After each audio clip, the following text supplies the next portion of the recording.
দেখুন কত সহজেই উঠে আসছে, আর সাবানটা দেখতে কত সুন্দর হয়েছে। দেখুন গায়ে কোনো ঘামাচি বা কোনো চুলকানি হলে পরে এই সাবানটা খুব উপকারী। নমস্কার, নবরত্ন কিচেনে আপনাদের সকলকে জানাই স্বাগত। আজকে দারুণ একটা উপকারী জিনিস আপনাদের বানিয়ে দেখাবো। আজকে বানাবো সাবান। সবকিছু এই যে প্রাকৃতিক জিনিস দিয়েই আজকে সাবানটা বানাবো। তার জন্য এখানে নিম পাতা নিয়েছি, আর লাগবে অ্যালোভেরা। আর এই দিয়েই আমি সাবানটা আজকে বানাবো।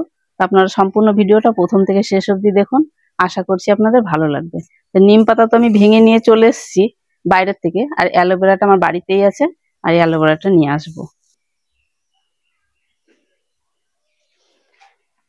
তো এই দেখুন অ্যালোভেরা আমার বাড়িতেই লাগানো আছে টবে, আর কত সুন্দর হয়েছে অ্যালোভেরা গুলো, একদম মোটা মোটা। আর এই মোটা মোটা দেখেই কেটে নেব। এই দেখুন এরকম দেখে বড় বড় দেখে কটা কেটে নেব।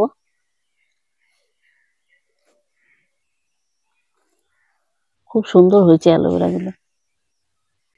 তো অ্যালোভেরা আমি নিয়ে চলে এসেছি। এবারে নিম পাতাগুলো ভালো করে বেছে আগে ধুয়ে পরিষ্কার করে নেব। এই নিম পাতাগুলো বেছে নিচ্ছি ভালো দেখে। আর এই নিম পাতা তো আমাদের স্কিনের জন্য খুবই ভালো। নিম পাতা, অ্যালোভেরা। নিম পাতাগুলো আমার বাছা হয়ে গেছে, এবার ভালো করে জল দিয়ে ধুয়ে নেব। ভালো করে পরিষ্কার করে জল দিয়ে ধুয়ে নিতে হবে, যেন পোকামাকড় কিছু না থাকে এগুলোতে। আমাদের বর্ষা গ্রীষ্ম এখন মিলিয়ে মিশিয়ে আছে, তাই বর্ষা আর গ্রীষ্মকালের মধ্যে আমাদের চামড়ায় অনেক রকমের প্রবলেম হয়, সেগুলো হবে না। এই সাবানটা যদি আমরা তৈরি করতে পারি ঘরেই তৈরি করতে পারি, তাহলে খুবই উপকার। এবার আমি অ্যালোভেরাটাও ধুয়ে নিয়েছি, এটার থেকে জেলটা আমি বার করে নেব। এই সাইড থেকে দুই পাশ থেকে প্রথমে কেটে নেব। আর এই অ্যালোভেরাও আমাদের স্কিনের পক্ষে খুব উপকারী। উপর থেকে চামড়াটা একটু হালকা ছাড়িয়ে নেব।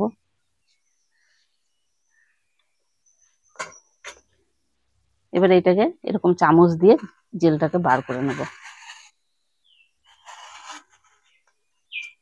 এই দেখুন এরকম করে সবগুলো আমি বার করে নেব। তো আমি এই যে অ্যালোভেরা জেলটা বার করে নিয়েছি। এবার আমি নিম পাতাগুলো একটা মিক্সিতে দিয়ে এগুলো সবগুলো পেস্ট করব। প্রথমে আমি মিক্সির বাটিতে নিম পাতাগুলো দিয়ে দিচ্ছি, তারপরে দিয়ে দেবো এই অ্যালোভেরা থেকে যে জেলটা বার করেছি সেটা।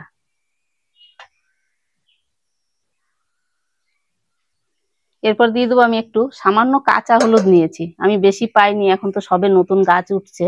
তো এই যে একটুখানি কাঁচা হলুদ, আর এর সঙ্গে একটু গুঁড়ো হলুদ মিশিয়ে দেবো, আমার ঘরে রান্না করার যে গুঁড়ো হলুদটা সেটা। আর হলুদ তো আমাদের স্কিনের পক্ষে খুবই উপকারী। এবারে এটাকে আমি একসঙ্গে মিক্সিতে পেস্ট করে নেব। জল দেব না, কারণ অ্যালোভেরাটার থেকেই অনেকটা জল বেরোবে।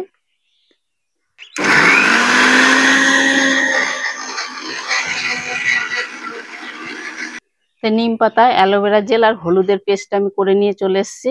এবার এটাকে আমি ছাঁকনি দিয়ে ছেঁকে নেব। এখানে একটা আমি ছাঁকনি নিয়েছি, এই ছাঁকনি দিয়ে ভালো করে ছেঁকে নেব। এটাতে আমি কোনো জল দিইনি, শুধু নিম পাতা আর অ্যালোভেরা জেল আর সামান্য হলুদ আছে। অ্যালোভেরা থেকেই যে জলটা বেরিয়েছে সেটাই। এবার ভালো করে আমি এই রসটা বের করে নেব। আর যে তিনটে এখানে জিনিস দেয়া হয়েছে উপকরণ, সবকটাই আমাদের স্কিনের পক্ষে খুবই উপকারী। আমি ছাঁকনি দিয়ে ছেঁকে একদম জুসটা বার করে নিয়েছি। একদম দেখুন জুসটার কালারটা কত সুন্দর হয়েছে, একদম সবুজ নিম পাতার কালারটা এসছে। তো এই ছিবড়েগুলো আমি দেবো না, এই যেগুলো বেরিয়েছে এইগুলো আমি দিচ্ছি না। এগুলো দিলে পরে কিন্তু সাবানটা একটু ভালো হবে না, তার জন্য আমি এগুলো দিচ্ছি না। তো জুসটা তো বের করে নিয়েছি, এবারে এখানে সাবান বানানোর যে মূল উপকরণটা সেটা দেখাবো আপনাদের। এই দেখুন এটা হচ্ছে সোপ পেস্ট, এটা আমি অনলাইনে অর্ডার করেছি। এটা কিন্তু এখানে ধারে কাছে আমরা পাই না, দোকানে এটা পাওয়া যায় না। অনলাইন থেকে অর্ডার করেছি, আপনারা টাউনে হলে পরে পেয়েও যেতে পারেন, কিন্তু আমাদের গ্রাম এলাকায় পাওয়া যায় না। এটা অনলাইন থেকে অর্ডার করে এনেছি। তো এটা আমি ছোট ছোট টুকরো টুকরো পিস করে কেটে নেব।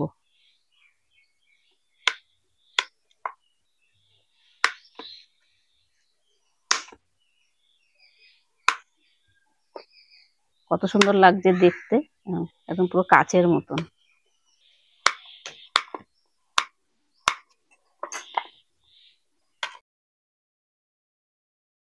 আমি কড়াইয়ে কিছুটা জল দিয়ে দেবো। আমি কড়াইয়ে জলটা গরম হয়ে গেছে, এরকম একটা চা করা প্যান আমি এর মধ্যে বসিয়ে দেবো। সরাসরি গরম জলে আমি সোপ পেস্টটা দেবো না, এই প্যানের উপরে দেবো, তাই এটা আমি একটু বসিয়ে দিই জলে। তো এবার আমি এই প্যানের মধ্যে সোপ পেস্টটা দিয়ে দেবো গলানোর জন্য।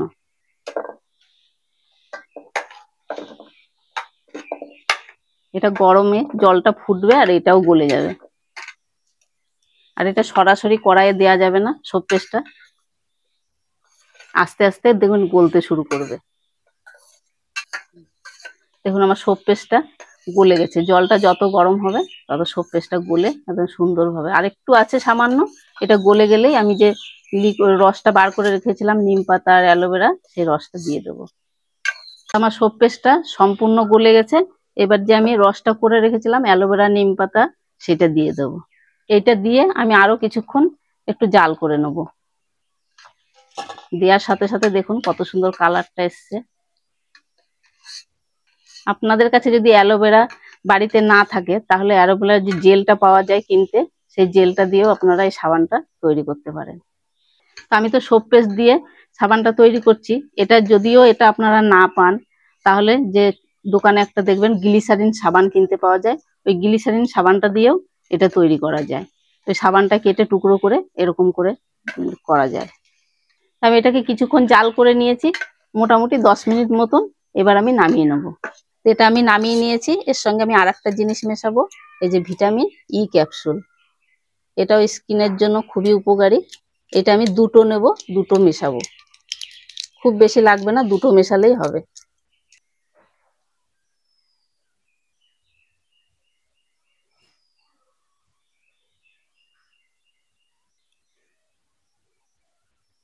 ভালো করে মিশিয়ে নেব।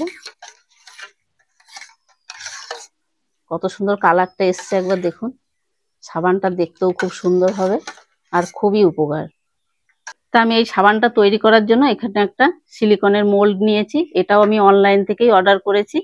আর সিলিকনের মোল্ড আপনাদের কাছে না থাকলে এরকম স্টিলের বাটিতেও এই সাবানটা বসাতে পারেন, এটাতেও খুব সুন্দর সাবান বসবে। আমি এইটাতে প্রথমে সামান্য একটু করে নারকেল তেল লাগিয়ে নেব।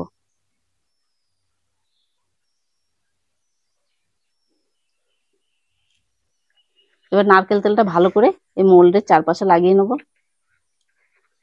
এবার আমি এটাকে ঢেলে নিচ্ছি সাবানটা।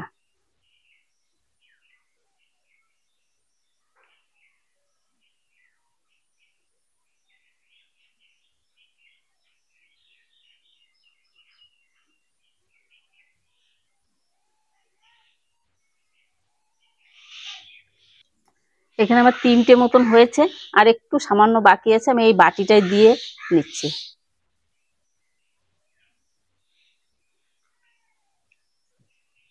তো দেখুন আমি সাবানটা তো তৈরি করতে দিলাম, এটা 5 থেকে 7 ঘন্টা একটু সময় লাগবে জমতে।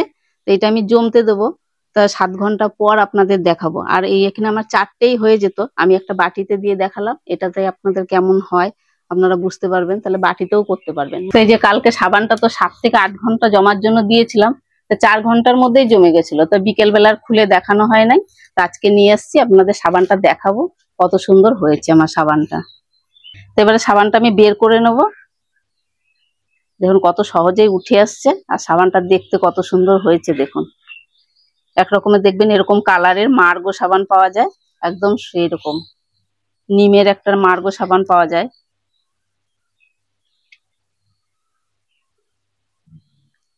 সাবানগুলো দেখতে কত সুন্দর হয়েছে দেখুন, একদম দোকানের কেনা অরিজিনাল সাবানের মতো। আর এই যে বাটিতে দিয়েছিলাম, এটাও আপনাদের দেখাই, বাটিটা কত সুন্দর হয়েছে। সামান্য একটু ছুরি দিয়ে আমি পাশের থেকে একটু তুলে নিচ্ছি, দেখেন আপনিই উঠে আসছে। এই দেখুন আমার বাটির সাবানটা। তো মোল্ড না থাকলে আপনার বাটিতেও তৈরি করে নিতে পারেন। তা সাবানটা দেখুন আমি দেখাই কত সুন্দর হয়েছে সাবানটা। আর এই সাবানটা এখন বর্ষাকালে গায়ে কোনো ঘামাচি বা কোনো চুলকানি হলে পরে এই সাবানটা খুব উপকারী। আর কিছুই দেয়া নেই এটাতে, সামান্য ঘরোয়া উপকরণ, একদম নিম পাতা অ্যালোভেরা এসব দিয়ে তৈরি, কোনো চামড়ার ক্ষতিও হবে না। আর এটা একদম হলুদ দেয়া আছে, একদম খুবই উপকারী।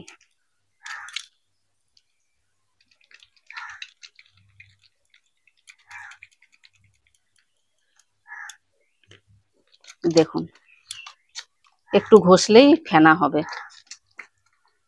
এটা আপনারা মুখেও মাখতে পারেন, মুখেও খুব ভালো। নিম পাতা, হলুদ এইসব দেয়া আছে। তো দেখেন আমি তো ঘরেই বানিয়ে নিয়েছি সাবান। তা আপনারাও এরকম ভাবে সাবান বাড়িতেই বানাতে পারেন। তা আমার এই সাবান বানানোর উপকরণটা যদি আপনাদের ভালো লাগে রেসিপিটা, তাহলে অবশ্যই চ্যানেলটাকে সাবস্ক্রাইব করবেন আর লাইক কমেন্ট শেয়ার করবেন। আর ফেসবুক থেকে দেখলে পেজটাকে ফলো করে আমার পাশে থাকবেন। তাহলে দেখা হচ্ছে আবার নতুন কোনো রেসিপিতে। ততক্ষণ আপনারা ভালো থাকবেন, সুস্থ থাকবেন।